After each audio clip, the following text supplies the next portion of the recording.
You heard them. Let's go West. The West Catholic cheerleaders fired up tonight, and they should be because we're moving on to Division 5. We'll get back to West in a second. Spoiler alert, though, went pretty well. But first, we've got to check in on their arch rivals. Grand Rapids Catholic Central would try and put the brakes on a 3-game losing streak as they hosted Hopkins. We joined the action in the third. GRCC 14-0, looking for more.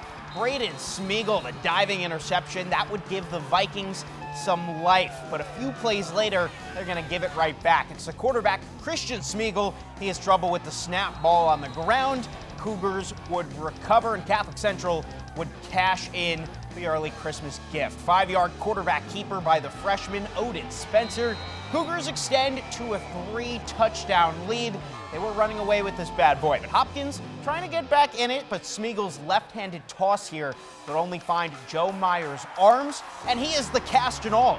Still returns it to the Vikings' 6-yard line. And a couple plays later, a 3-yard run by Timmy Clary in GRCC. It's moving on in dominant fashion. Cougars take it tonight 28-0, and they'll go on to face the winner of this next one. Our Maddie Monroe is with the West Catholic cheerleaders because West took on Oak Ridge tonight, Maddie. Yeah, that's right, Jacob. The Falcons beat the Eagles 45-0 in the same round of the playoffs last year. Time to see if West could do it again and advance to the district finals. And the Falcons are coming out hot. Start of the first, a great throw to David Brittenfeld, and he makes it into the end zone, putting them at an early lead over the Eagles, 7-0. But Oak Ridge is ready for a comeback. Logan Huston now with the 5-yard carry in for a touchdown, narrowing the Falcons' lead 13-7. But West isn't letting that slide. A great throw from Grady Augustin to Gabe Schwieters, and he knocks off the defenders and runs it in for another Falcons touchdown. Towards the end of the second quarter now, another amazing throw from Augustin to Luke Redlinski, and he makes the score. The Falcons win 32-14. Your Sidelines MVP of the Week, sponsored by Rant Insurance. That's right. 1 week from today, we'll be telling you who the nominees are for the 13 On Your Sidelines MVP of the Year. But let's not get ahead of ourselves just yet. We have one more MVP of the Week award to give out first.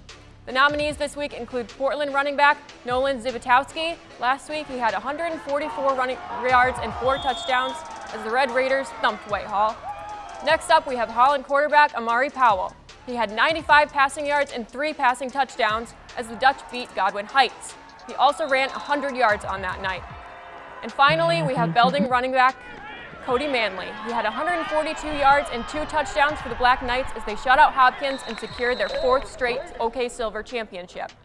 West Michigan, you voted, and with 65% of the vote, Belding's Cody Manley is our MVP of the week. Let's send it back over to Jacob, who is live with the man himself, Cody Manley.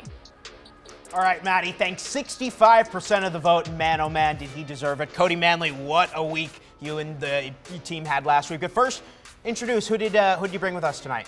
Oh, I got Dawson, he's my quarterback. Jameson, he's one of my guards. Got Joe, he's one of my tight ends. Got Colton, he's my tackle. TJ's my fullback, and Blake's my wide receiver.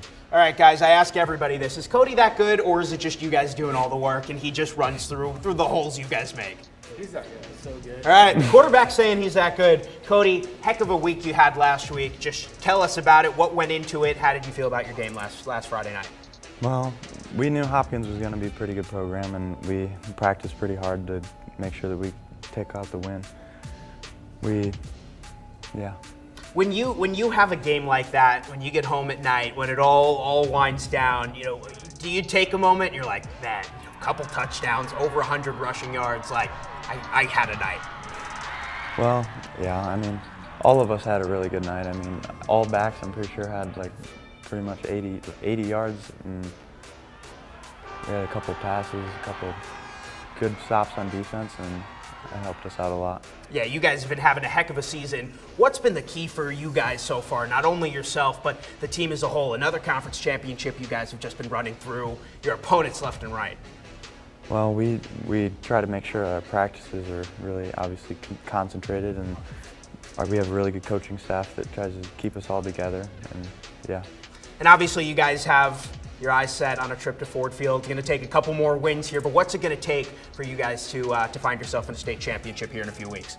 I think that this week we have to be very specific at practice and make sure that we're really on top of everything, and because Frankenmuth's a really good team and we know that, so we have to be on top of our game.